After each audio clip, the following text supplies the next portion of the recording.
ছাত্র জনতার গণঅভ্যুত্থানের 1 মাস হলো আজ।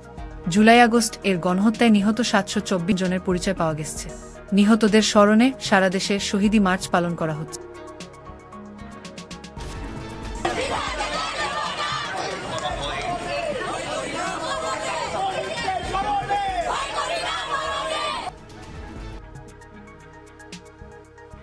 আপনারা দেখছেন BD24 নিউজ, সঙ্গে আছি আমি ফারিয়া নাজনী।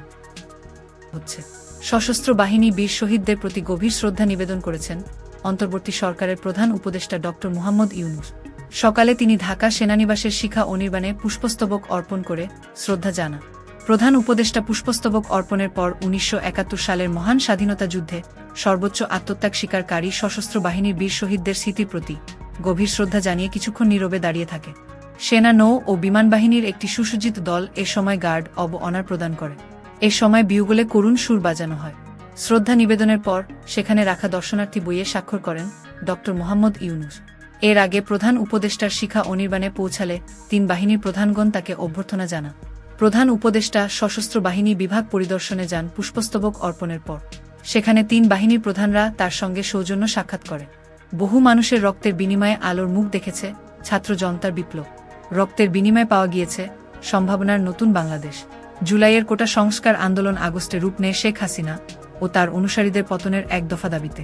টিকে থাকার উপায় খুঁজে না পেয়ে ব্যর্থ হয়ে ছাত্র জনতার ভয়ে 5 আগস্ট দেশ ছেড়ে লেজ গুটিয়ে পালিয়ে যায় শেখ হাসিনা। ঐতিহাসিক গণঅভ্যুত্থানের 1 মাস পূর্ণ হল আজ। ছাত্র জনতার প্রত্যাশা বিজয়ের সুফল পাবে বাংলাদেশের জনগণ দেরিতে হলে। এ যেন নতুন জীবনের সন্ধান।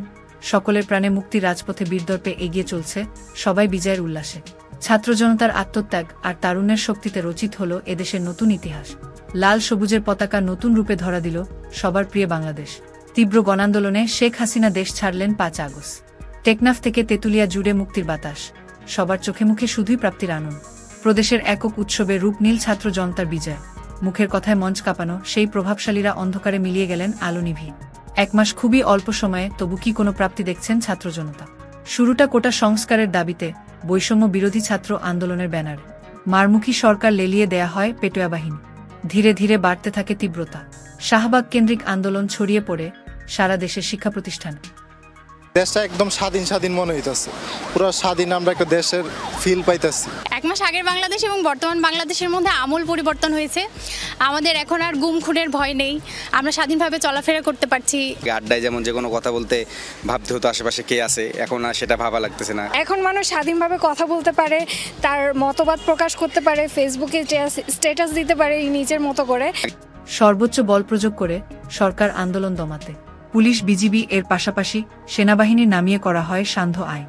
শাসক গোষ্ঠী যেন মেতে ওঠে খুনের নেশায়। মূল্যহীন করে তোলে শত শত ছাত্র জনতার জীবন।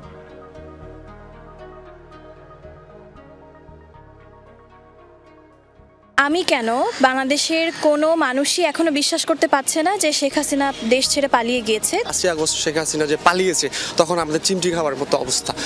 পূর্ব পশ্চিম, উত্তর দক্ষিণ অথবা পাহাড় কিংবা সমতল, মুক্তির তৃষ্ণায় মেতে উঠে সবাই। জ্বলতে থাকে সকলে দ্রোহের আগুনে। অনেকের ভাবনার জগতে ও ছিল না, এমনকি এখনো কেউ বিশ্বাস করতে পারেন না পালিয়ে গেছেন নির্মম পরাক্রমশালী হাসিনা ও তার পাও চাটা সরকার। পুলিশের বেহিসাবি গুলির বিপরীতে তারুণ্যের অদম্য সাহস আর সীমাহীন মুক্তির নেশা। বন্দুকের নলের মুখে বুক চিতিয়ে দাঁড়িয়ে আছে প্রতিবাদী মানুষ। রংপুরের আবু সাইদ হয়ে ওঠেন শত শত তরুণ আর বিপ্লবী প্রাণের প্রতিচ্ছবি। এখনো কানে বাজে সেই আহ্বান, পানি লাগবে, পানি। যখন সাইদ মারা গেল পুলিশের গুলিতে, ওই স্মৃতিটা আমাদেরকে খুব টাচ করছে।